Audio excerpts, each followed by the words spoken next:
एक Osama bin Laden था, पढ़ा लिखा लेकिन आतंकवादी। वहीं दूसरी तरफ अब उमर उन नबी की बात हो रही है, पढ़ा लिखा डॉक्टर लेकिन दिल्ली के लाल किले के पास के कार ब्लास्ट का सबसे बड़ा मुजरिम। नमस्कार, आप लोगों का स्वागत है द अर्थ न्यूज़ में। और आज के प्राइम टाइम शो में हम बात करने वाले हैं कि किस तरह से अब वाइट कॉलर जॉब्स में जितने भी लोग बैठे हुए हैं उन लोगों के दामन पर दाग लग चुका है। और दाग लगाने वाले यही लोग हैं जो कि एक तरफ समाज में एक बड़ा रोल प्ले ज़रूर करने के लिए होने चाहिए, पर जब वो आतंकवाद की तरफ चले जाते हैं तब उनका ऐसा करने की वजह से बाकी के जो उस प्रोफेशन से जुड़े हुए लोग हैं उनके ऊपर कितना बड़ा असर पड़ता है। वाइट कॉलर लोगों में एक तरफ डॉक्टर्स आते हैं, इंजीनियर्स आते हैं और भी काफ़ी सारे लोग आते हैं। वहीं ऐसे में लाल किले में जो कुछ भी पिछले दिनों देखने को मिला कि लाल किले के साथ एक इलाका है, वहाँ पर कार ब्लास्ट हो जाता है और उसमें डॉक्टर उमर उन नबी का नाम सामने आता है, जिसके बाद अब आज के दिन इसकी एक वीडियो सोशल मीडिया पर जमकर वायरल हो रही है, जिसमें उसका कहना है कि सुसाइड बॉम्बिंग एक बड़ा ही मिसअंडरस्टूड कॉन्सेप्ट है। उसका ये बयान ये साफ तौर पर बताता है कि उसके मन के अंदर किस तरीके से आतंकवाद भरा जा चुका है। पर इसकी वजह से और भी कई सारे डॉक्टर्स हैं जो अपने काम को बे इंतहा मोहब्बत के साथ करते हैं, बे इंतहा शिद्दत के साथ करते हैं। उनके दर पे जब भी कोई मरीज आता है उसे ठीक करने की, बचाने की पूरी कोशिश करते हैं, पर उन सब के दामन पर भी अब दाग लग चुका है। मेरे साथ बातचीत करने के लिए एनालिस्ट के तौर पर मौजूद हैं रवीश हांडू जी। रवीश जी, आपका बहुत बहुत स्वागत है आज के प्राइम टाइम शो में। जी धन्यवाद। दूसरी तरफ मेरे साथ डॉक्टर प्रदीप मल्होत्रा जुड़ चुके हैं। प्रदीप जी, आपका बहुत बहुत स्वागत है द अर्थ न्यूज़ के आज के the prime time show episode में। धन्यवाद। आज हम बातचीत करने वाले हैं इसी इशू के ऊपर। एक तरफ से पहले तो वीडियो की अगर बात करें, जिस वीडियो की आज बात हो रही है, पहले तो आप लोग और हमारी जनता इस वीडियो के बाद तरफ एक तरफ नज़र दौड़ाए, देखें इस वीडियो में कि किस प्रकार डॉक्टर उमर का वीडियो जो सोशल मीडिया पर जमकर वायरल हो रहा है, उसमें उसने कहा है कि सुसाइड बॉम्बिंग एक मिसअंडरस्टूड कॉन्सेप्ट है।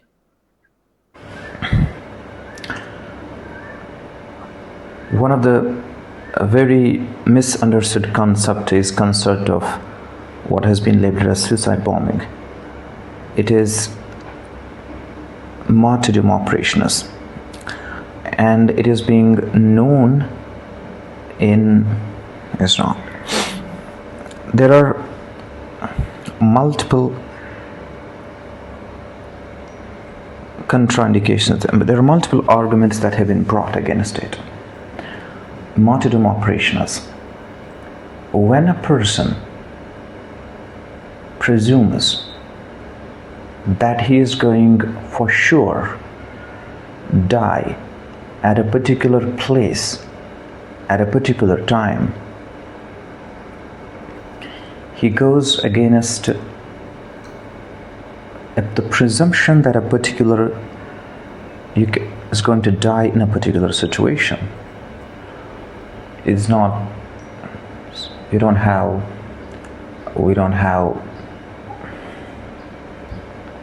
situation. डॉक्टर उमर के इस वीडियो के बाद अब कई सारी उंगलियां हैं जो एक के बाद एक डॉक्टर्स के ऊपर उठाई जा रही हैं। डॉक्टर्स को भगवान के बाद दूसरे दर्जे पर रखा जाता है। कहा जाता है कि ना तो कभी भगवान से झूठ बोलना चाहिए और ना कभी डॉक्टर से झूठ बोलना चाहिए। डॉक्टर प्रदीप मल्होत्रा, आप खुद एक डॉक्टर हैं, क्या सोचते हैं सबको देखते हुए और लगातार अब जो इस प्रोफेशन के ऊपर, जिसे आप खुद भी रिप्रेजेंट करते हैं, अब लगातार इस प्रोफेशन के ऊपर दाग लग रहा है, डॉक्टर से सवालात बार बार पूछे जा रहे हैं, कैसा महसूस कर रहे हैं आप लोग? देखिए, डॉक्टर प्रोफेशन जो है एक बहुत ही नोबल प्रोफेशन माना गया है।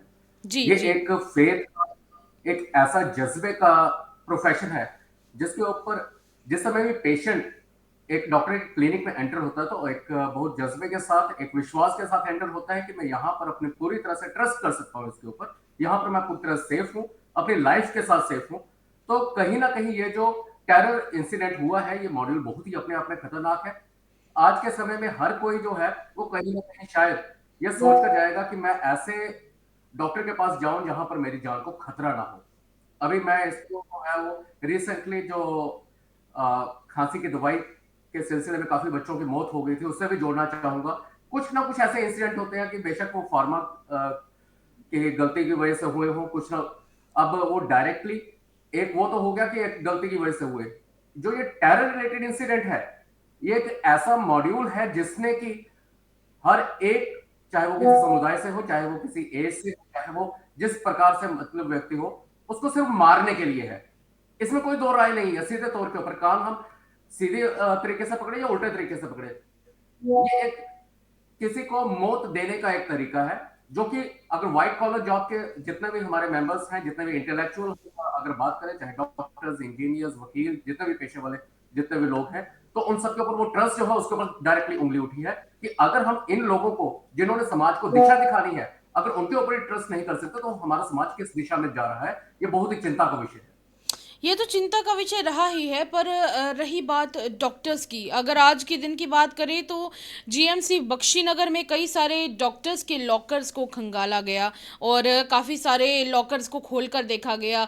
या फिर देखिए, जाहिर सी बात है कि डॉक्टर्स के ऊपर सवाल तो उठ खड़ा हो ही गया है इस सब की वजह से, और डॉक्टर्स के भी मन में कहीं ना कहीं इस सब के चलते ये रहता है कि देखिए, लोग तो हम पर इतना भरोसा करते हैं पर सरकार नहीं कर पा रही है।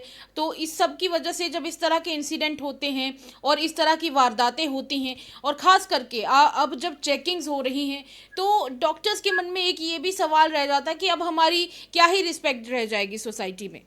क्या कहेंगे इस पे? नहीं, मैं इस चीज को मैं थोड़ा सा अलग एंगल से, अलग नजरिए से देखने के लिए दरख्वास्त करूंगा। मैं जी जी, जनता से बिल्कुल। भी दरख्वास्त करूंगा, बाकी जितने भी अपनी मेडिकल फ्रेटर्निटी है, चाहे वो जिस मर्जी फील्ड से रिलेटेड रखते हो, मैं उन सभी से दरख्वास्त करूंगा कि ये एक सिक्योरिटी चेक के ऊपर देखा जाए। इसको ना कि डॉक्टर्स की अस्मिता के साथ जोड़ के बिल्कुल ना देखा जाए। अगर वहां पर कोई सिक्योरिटी चेक हो रहा है तो वो सिक्योरिटी चेक जो है वो जितना, अगर डॉक्टर्स के लिए, अगर बाकी अगर प्रोफेशन के लिए, किसी के लिए भी, अगर वो सिक्योरिटी चेक, हमें सबसे पहले ये बात समझनी है कि हमारी सुरक्षा के लिए है। जी चाहे वो बिल्कुल रेलवे बिल्कुल। स्टेशन की बात हो, चाहे वो किसी बिजी चौक की बात हो, चाहे किसी मंदिर की बात हो, किसी और जगह की बात हो, अगर सिक्योरिटी चेक हो रहा है तो वो हमारे लिए है। अगर वहां पर अगर हमें 2 मिनट के लिए हमारा सामान चेक हो रहा है, हमारे लॉकर चेक हो रहे हैं, हमारी गाड़ी चेक हो रही है, तो वो इसीलिए है कि वो इस तरीके के, जैसे दिल्ली टेरर अटैक हुआ, इस तरीके के इंसिडेंट ना हो पाए।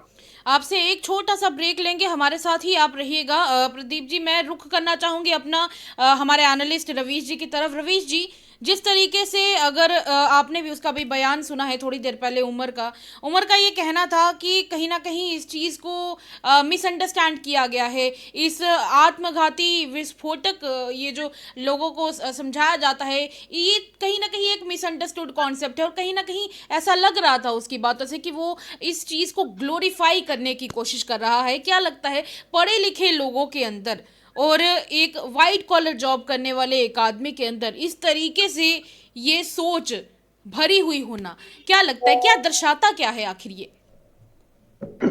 देखिए, ये समझने वाली बात है कि इस टाइम पे जब ये वीडियो वायरल हुआ है, इस इतने बड़े आतंकी हमले के बाद हमने देखा कि ये वीडियो वायरल हुआ। इस वीडियो से एक चीज तो साफ झलक रही है कि जो एक गलतफहमी थी भारतीय गवर्नमेंट की या आम जनता की, कि जो इंडोक्ट्रिनेशन है, जो अलगाववाद की तरफ झुकाव है, वो सिर्फ एक एक एक अनएम्प्लॉयमेंट का प्रॉब्लम है और एक गरीबी का प्रॉब्लम है और अनएजुकेटेड लोगों का प्रॉब्लम है। कहने का मतलब ये है कि एक मिथ्या फैलाई गई थी कि कश्मीर का आतंकवाद हो या कहीं भी भारत में कहीं भी आतंकवाद हो रहा है तो उसको अनएम्प्लॉयमेंट और अनपढ़ होने से जोड़ा जाता था। लेकिन ये जी जो जी। स्टेटमेंट है, जो डॉक्टर उमर का स्टेटमेंट, आज वीडियो जो है, ये जो आज लीक हुआ है, इससे हमें ये पता लगा है कि जो इस धर्म का जो जो जिहाद का जो तत्व है, जिहाद के तत्व में कहीं भी प्रोफेशन का कोई जिक्र नहीं है, प्रोफेशन से कोई डिपेंडेंस नहीं है।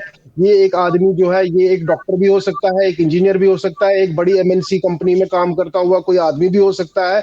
तो हमें इस जो भारत सरकार है, भारत सरकार को अब चाहिए कि जो आप उनकी स्ट्रेटजी है, क्योंकि देखिए कहीं ना कहीं हमने देखा कि होम मिनिस्ट्री हो या भारत सरकार की टॉप लेवल की अगर हम थिंकिंग की देखें, एनालाइज करें, तो कहीं ना कहीं उन्होंने भी इस बात को अपना लिया था कि नहीं जी, ये जो टेररिज्म है, ये तो एम्प्लॉयमेंट का प्रॉब्लम है, हम रोजगार बढ़ाएंगे तो ज्यादा लोग हमारी तरफ, भारत की तरफ झुकाव रखेंगे। कश्मीर की बात मैं करूंगा, जो मिथ्या थी, जो ये गलत बात थी, ये आज टूट चुकी है और हमें पता लग गया है। और ओवरऑल एक सेंट्रल लेवल पे भी एक डिफरेंट स्ट्रेटजी से डील करने की जरूरत है अब इस सारे अलगाववाद का। क्या लगता है ये ब्रेन वॉश है या फिर रेडिकलाइजेशन है, क्या लगता है? देखिए, रेडिकलाइजेशन आपकी और मेरी क्यों नहीं हो रही है, एक खास धर्म के आदमी की क्यों हो रही है? तो इसको रेडिकलाइजेशन नहीं बोलूंगा मैं, ये इनग्रेन्ड है।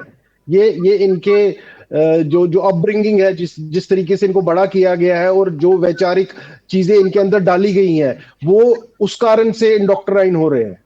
बात समझे आप मेरी? तो ये एक धर्म विशेष के कारण हो रहा है, धर्म विशेष के कारण हो रहा है। और ये कोई एक बहुत बड़ा वर्ल्ड वाइड प्रॉब्लम है। अब ये कोई प्रॉब्लम सिर्फ कश्मीर का प्रॉब्लम या जम्मू का प्रॉब्लम नहीं है या दिल्ली भारत का प्रॉब्लम नहीं है, अब ये पूरे विश्व का प्रॉब्लम है और पूरे विश्व को इसको एक करारा जवाब देना पड़ेगा। धर्म विशेष की आप बात कर रहे थे, मैं रुख करना चाहूंगी डॉक्टर प्रदीप मल्होत्रा के ऊपर। आप भारतीय जनता पार्टी को भी रिप्रेजेंट करते हैं और कहीं ना कहीं आज के दिन डॉक्टर या फिर ये जो डॉक्टर्स के साथ ये सब कुछ जो हो रहा है, और खासकर कश्मीरी मुसलमान को भी उस नज़र से देखा जा रहा है, इस सब को देखते हुए उमर अब्दुल्ला जी का भी एक बयान आता है। उनका कहना है कि मैं दरख्वास्त करता हूं कि कश्मीरी मुसलमान को आतंकवाद की नज़र से देखना बंद किया जाए। क्या कहना चाहेंगे उस पर? देखिए, किसी भी कम्युनिटी से जोड़ना या फिर किसी भी रीजन से जोड़ना, ये भारतीय जनता पार्टी का कतई ये स्टैंड नहीं है। जी बिल्कुल जहां बिल्कुल। पर दूसरे, अगर यहाँ पर पैनलिस्ट की अगर हम उनकी बात करें, तो जिस प्रकार से वो उन्होंने बोला है, हमें बिल्कुल भी आंखों के ऊपर ये पट्टी भी नहीं बांधनी है। जी जो जी चीजें हैं, जो फैक्ट्स के ऊपर हमें बात करनी है।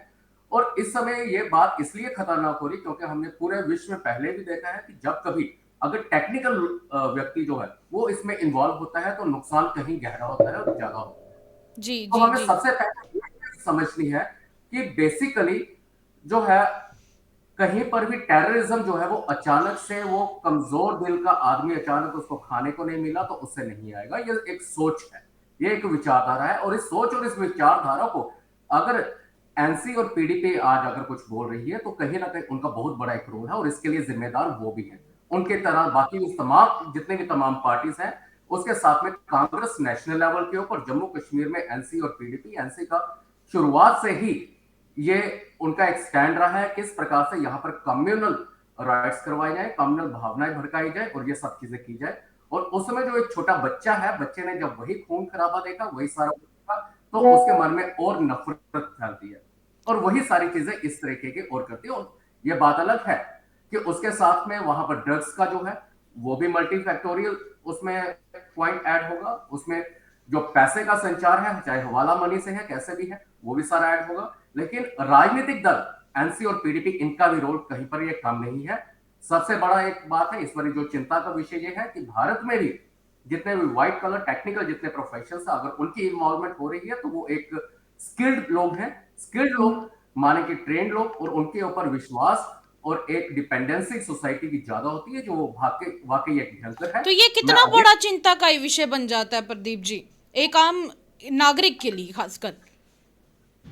बिल्कुल, क्योंकि आपको एक डिपेंडेंट होना पड़ता है उनकी टेक्निकल सर्विसेज के ऊपर डिपेंडेंट। अगर हमारे पास पेशेंट आता है तो पेशेंट हमारे ऊपर डिपेंडेंट है। अगर कोई इंजीनियर है तो एक आम जो व्यक्ति है वो अगर किसी को मारने निकलेगा वो एक व्यक्ति को मारेगा। लेकिन अगर एक डॉक्टर, एक इंजीनियर या इस प्रकार का कोई और व्यक्ति आता है तो वो हो सकता है कि वो हजारों लाखों को मारने के काम में भी लग सकता है। तो इसलिए बहुत गंभीर विषय है, चिंता का विषय है और इसकी ग्राउंड लेवल तक इसके ऊपर सुरक्षा एजेंसीज को काम करना पड़ेगा। और मैं एक और चेताना चाहूंगा कि हमारे कुछ social media so called experts भी बनते हैं जो कि इसको ज्यादा तौर के ऊपर ऐसा रंग देने की कोशिश कर रहे हैं कि एक कम्युनिटी विशेष को जो है टारगेट किया जा रहा है। तो मैं ये बताना चाहूंगा हमारी सिक्योरिटी एजेंसीज पूरी तरह से प्रोफेशनल है, दे आर प्रोफेशनल पीपल जो कि फैक्ट्स के ऊपर बात करते हैं। तो ये जितना भी बेबुनियाद का प्रोपेगेंडा फैलाने की कोशिश की जा रही है, इसमें कोई भी कम्युनिटी बेस्ड अप्रोच उनकी भी नहीं है। और बिल्कुल पाताल तक भी जिस प्रकार के हमारे गृह मंत्री अमित शाह जी ने बयान दिया है, उनको छोड़ा नहीं जाएगा जो इसके लिए जिम्मेदार है। देखिए वही बात आ जाती है कि जो हमको छेड़ेगा हम उसको छोड़ेंगे नहीं। और दूसरी तरफ चलिए आगे बढ़ते हैं, इसी के बारे में बात करेंगे कि क्योंकि देखिए रेडिकलाइजेशन की बात हो रही है, किसी के विचार को बदल देने की बात हो रही है, और कहीं ना कहीं जिस तरीके से उस वीडियो को अगर ध्यान से देखा जाए, एक बात तो और भी समझ आती है रवीश जी, मैं आपसे बात कर रही हूँ कि वीडियो को अगर ध्यान से देखा जाए तो वीडियो में समझा जा सकता है कि उसको इस बात का कहीं पर भी कोई शुरुआती एक रिमॉर्स हम जिसे कहते हैं कि कोई भी अफसोस नहीं है कि मैं कुछ ऐसा करने जा रहा हूँ, इतने लोगों की जान इसमें जा सकती है, क्योंकि पहले से ही उसे सुसाइड बॉम्बिंग की बात रख दी थी बीच में। और इससे ये बात कहीं ना कहीं समझ में आ रही है कि उसको इस सब को लेकर कोई भी रिमॉर्स नहीं है, कोई भी गिल्ट नहीं है कि मैं कुछ ऐसा करने जा रहा हूँ, जिसे आम भाषा में कहते हैं कि ऐसा कुछ करने से पहले हाथ कांपना। तो क्या लगता है ये चीज़ कितनी डीप ऐसे लोगों के सबकॉन्शियस माइंड में भर दी जाती है? देखिए, ये बात समझने वाली है कि जो ये प्रॉब्लम है, ये प्रॉब्लम की शुरुआत एक बहुत ही कॉमन टर्म से होती है, जो हमने सबने सुनी है। वो है गजवाए हिंद। देखिए, गजवाए हिंद जो है कि भारत पे कब्जा करना और भारत में उसको पूरा इस्लामाइज करना, ये एक मोटिव है। और मैं एक चीज और बताना चाहूंगा। देखिए, पाकिस्तान और आतंकवादी जो हैं वो जो करते हैं उन्होंने करना है, लेकिन हमें बचाएगा कौन? हमें बचाएगी भारत सरकार, और भारत सरकार की सही सोच। आपको ये समझना पड़ेगा, आज के दिन जब पाकिस्तान में 27th अमेंडमेंट हुई है कॉन्स्टिट्यूशन में, जहां पर कि आज तक का जो मेरा एनालिसिस कहता है कि आज तक का सबसे स्ट्रॉन्गेस्ट जो आर्मी लीडर है, जो आसिम मुनीर है, वो बन चुका है इस टाइम। सुप्रीम कोर्ट से भी ऊपर, प्रधानमंत्री से ऊपर तो वो था ही।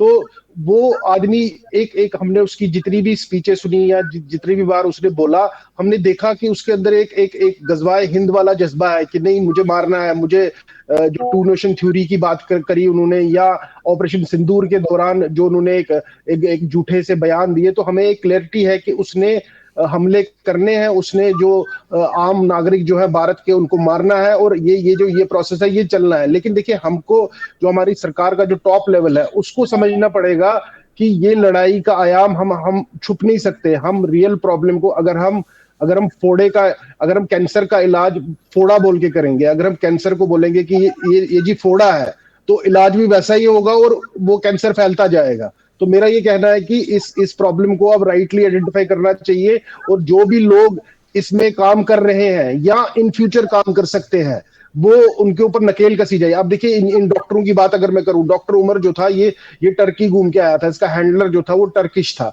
2022 में ये टर्की गया था। तो जो हमारी एजेंसीज थी वो इसके ऊपर नजर रखे हुए क्यों नहीं थी?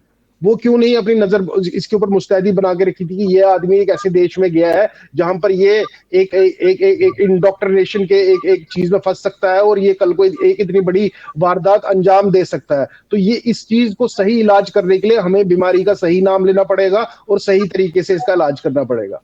ये भी एक बड़ा फैक्टर रहता है। पर कहीं ना कहीं जो एक आम आदमी के मन में ये सोच रहती है कि जो शिक्षा है, एजुकेशन है, वो इंसान की सोच को गलत रास्ते से सही रास्ते पर ला सकती है।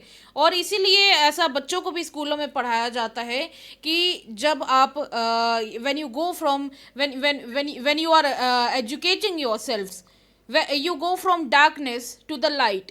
पर फिर भी एजुकेशन मिलने के बावजूद, और वो भी अच्छी खासी एजुकेशन मिलने के बावजूद, जहाँ पर ये सिखाया जाता है कि आपको लोगों की जान बचानी है, जो भी आपके पास है, आपके पास कोई भी पेशेंट आता है, आपको पूरी कोशिश करनी है उसे बचाने की।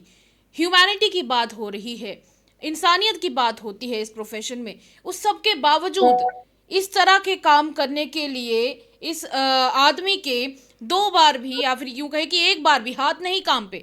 और तो और इतनी अच्छी एजुकेशन, क्वालिटी एजुकेशन का भी कोई फर्क नहीं पड़ा। क्या लगता है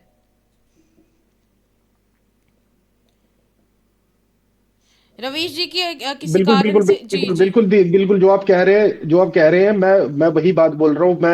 आप पढ़ाई की बात कर रही है, मैं मुद्दे की कोर की बात कर रहा हूँ। देखिए, कोर ये है कि जो अगर आप सोच रहे हैं कि आप कश्मीरी मुसलमान का दिल जीत सकते हैं, तो आप बहुत बड़ी गलतफहमी में थे। जवाहरलाल नेहरू ने भी यही सोचा था। 70 साल से भारत सरकार यही सोच रही है। तो ये इलाज नहीं है कि आप उनके दिल जीतोगे। अब हाईएस्ट लेवल पे आप देखिए कि व्हाइट कॉलर जो society, cream of the society है, अगर वो ऐसा टेररिस्ट अटैक कर सकती है भारत की राजधानी के ऊपर, तो सोचिए कि जो लोग जो मोहल्ले के गुंडे या लुच्चे टाइप लोग होते हैं, जो लो लेवल के लोग होते हैं, जिनका जो IQ लेवल या दिमागी स्तर जो है जो वो कम होता है, वो आदमी क्या कर सकता है? तो पर मेरा देखिए कहना है कोशिश बार बार कोशिश यही तो है। कश्मीरी लोगों की दिल जीतने की अब भी हो रही है। वो तो हमारे माननीय प्रधानमंत्री नरेंद्र मोदी जी भी कर रहे हैं, उसमें तो कोई दो राय नहीं है। देखिए, इसमें इसमें आपको क्लियरली बताना पड़ेगा। आप कश्मीर में आप दिल जीतने वाली प्रोसेस से काम नहीं कर सकते। आपने क्लियरली बताना है कि ये भारत है, और आप भारत के खिलाफ बोलेंगे तो एक्शन होगा। कहीं ना कहीं देखिए, 2014 से मैं इस बात से भी सहमत हूं कि 2014 से आज तक, अगर मैं 2013 की बात करूं और आज की बात करूं, तो there is a tectonic shift. 370 नहीं है, काफी चीजें जो है वो डिफरेंट है। काम हो रहा है, लेकिन मुझे लग रहा है कि काम और तेजी से होना चाहिए, क्योंकि ये मौका हमें मिला है, 370 हटा के जो भारत को ये मौका मिला है कश्मीर में शांति स्थापित करने का, तो इसमें कोई चूक नहीं होनी चाहिए इस बार। तो देखिए बदलाव तो आया है प्रदीप जी, जिस तरीके से बदलाव की बात हो रही है कि बदलाव आया है 370 के खासकर हटाए जाने के बाद से, और कश्मीर में खास करके मिलिटेंसी काफ़ी हद तक घटी है, टेररिज्म काफ़ी हद तक घटा है। पर क्या लगता है कि अभी तक एक हफ्ता हो चुका है और धीरे धीरे अभी भी धीरे धीरे वो लोग सामने आ रहे हैं, उन लोगों को अरेस्ट किया जा रहा है जो टेरर एसोसिएट्स हैं। तो क्या लगता है कि जिस तरीके से इन्वॉल्वमेंट है इस खास करके वाइट कॉलर प्रोफेशन के बीच में, ये कितनी ज़्यादा डीप रूटेड है और कितना आसानी से या फिर कितनी मशक्कत करके इसे निकाला जा सकता है? सबसे पहले तो मैं एक चीज बोलना चाहूंगा, मेरे काबिल दोस्त साथ में जुड़े हुए थे। जी तो जी। मेडिकल टर्मिनोलॉजी में मैं बोलूंगा कि अगर हमारे शरीर में कोई बैक्टीरियल इन्फेक्शन हुई है, वायरल इन्फेक्शन हुई है, तो हम बंदे को जहर देकर मारते नहीं है, जी हम उस बिल्कुल नहीं। इन्फेक्शन का इलाज करते हैं। बिल्कुल बिल्कुल बिल्कुल। तो इस तरीके से अगर हम किसी पर्टिकुलर किसी भी कम्युनिटी की बात करें, अगर इसमें अगर डायरेक्टली हम बात करें कि हाँ भाई, अगर मुस्लिम कम्युनिटी के ऊपर या कश्मीरी कम्युनिटी के ऊपर अगर कोई क्वेश्चन मार्क होने की अगर बात रेज कर रहा है, तो मैं as a Bharatiya Janata party का जिम्मेदार एक जो व्यक्ति होने के कारण मैं एक चीज बोलूंगा कि हमारे लिए कोई भी अछूता नहीं है। और जी जितना जो व्यक्ति, भारतीय जनता पार्टी इस बात में यकीन रखती है कि भारत की जितनी सीमाएं हैं पीओजे के उसमें इंक्लूडेड है, वहां पर जितने भी व्यक्ति हैं वो सारे हमारे हैं, और कोई भी व्यक्ति जो है वो बाहर का नहीं है। तो हमारे लिए अगर कोई बाहरी व्यक्ति नहीं है तो हमने किसी के खिलाफ एक्ट नहीं करना है, हमने उस बीमारी की जड़ तक पहुंचना है। तो उस बीमारी की जड़ तक पहुंचने के लिए हमने उसको, जो इस समय बीमारी फैली हुई है, उसमें हमें कुछ चीजों के ऊपर आज के समय में, जैसे भी वो बीमारी हुई, हम एक इडियोपैथिक टर्म यूज करते हैं, वो बीमारी कैसे हुई, चलो ठीक है, उसके बीच में समझिए, पहले हमने बीमारी का इलाज करना है। तो जिसमें कुछ एक पर्टिकुलर टर्म्स जो है जिसके ऊपर बहुत ज्यादा हमें काम करने की जरूरत है, जिसमें आजकल रेडिकलाइजेशन का सबसे इजीएस्ट वे है, किसी के हाथ में सबसे बड़ा हथियार है उसका एंड्रॉइड मोबाइल फोन। तो जो साइबर इंटेलिजेंस है, और साइबर अगर हम बोले कि आईक्यू लेवल हमारा जो है, हमें उसके ऊपर काम करने की जरूरत है। सोशल मीडिया मॉनिटरिंग की बहुत ज्यादा जरूरत है। डार्क वेब करके अगर हम किसी एक स्पेस की अगर बात करें, तो उसका बहुत बड़ा उसको सर्वेलेंस के ऊपर लाने की कोशिश करते हैं, हम हनी ट्रैप्स होते हैं, ये सारी चीजें बड़ी ज्यादा जरूरी है। और अगर हम इस भी पर्टिकुलर डॉक्टर उमर वाले एंगल में भी अगर हम देखेंगे, तो उसमें जो लेडी डॉक्टर भी साथ में आए, तो वो जी कहीं ना बिल्कुल। कहीं किसी एज ग्रुप के ऊपर, वो पैदा होते ही टेररिस्ट बन गए ऐसा नहीं था, वो टेररिस्ट पैदा हुए ऐसा नहीं था, कहीं ना कहीं in the course of while वो ग्रो अप कर रहे थे, तो उस समय ऐसा हुआ कि वो टेररिज्म की तरफ उनका झुकाव हो गया। वो किस तरीके से हुआ, वो डायरेक्ट कोई उनके पैम्फलेट देगा, किसी ने समझाया, जैसे कि पिछले दिनों कांग्रेस सरकार में काफी ऐसे हमारा राष्ट्रीय स्तर के ऊपर भी व्यक्तियों को सम्मान दिया जाता था, जिनका काम होता था दिन रात गजवाए हिंद के ऊपर बात करना। तो वहां पर हमें यह समझना पड़ेगा कि उन सब चीजों के ऊपर हमें सर्वेलेंस लेनी पड़ेगी। वहां पर जो व्यक्ति वहां पर ऐसा भड़काने की कोशिश कर रहा है, हमें उसको पकड़ना है, ना कि हर एक व्यक्ति के ऊपर उंगलियां पिन पॉइंट करनी है। ये जितने भी व्यक्ति हैं, चाहे कोई भी कम्युनिटी का व्यक्ति हो, वो हमारा अपना है। हमें जरूरत क्या है, अगर हम आज से 20 साल पहले की बात करें, 40 साल पहले की बात करें, तो एक मॉरल एजुकेशन नाम की चीज होती थी, कोई एक मुर्गी होती थी जो कि हमारे सामने होती थी। आज के समय में ऐसा कुछ नहीं है। जी आज के समय में सब्जेक्ट होता था प्रॉपर, जी जी बिल्कुल सब्जेक्ट हुआ करता था। आज के समय में हमें बताया जाता है कि वी हैव टू कम्पीट, हमें कम्पीट करना है, हमें चाहे वो पैसा अर्न करने के लिए, चाहे ऊपर पहुंचने के लिए, चाहे किसी की गर्दन काटनी पड़े, जैसे भी करना पड़ेगा कम्पीट। वो जो ह्यूमैनिटेरियन एंगल था, वो हमें पढ़ाया ही नहीं जा रहा, सिखाया ही नहीं जा रहा।